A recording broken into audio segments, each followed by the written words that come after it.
গ্রামের সবাই জানত রাত 12টার পরে একা থাকা ঠিক না। রায়ান আজ একা। বাবা মা পাশের গ্রামে গেছে, আর ঘরে শুধু নীরবতা।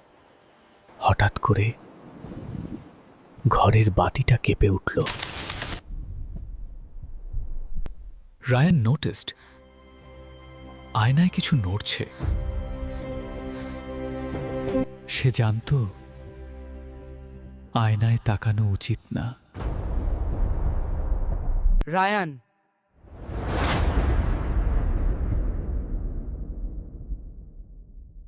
আয়নার ভেতরে একটা ছেলেকে দেখা গেল। পেছনে তাকাস না।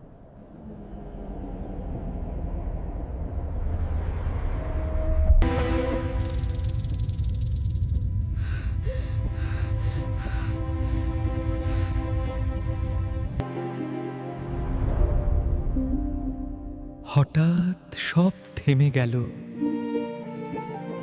আয়নার ছেলেটা ওকে ভয় দেখাতে চায়নি। সে শুধু সতর্ক করেছিল, কারণ কেউ যদি পেছনে তাকায় সে আর ফিরে আসে না। আজ রাতে আয়নায় তাকিও না।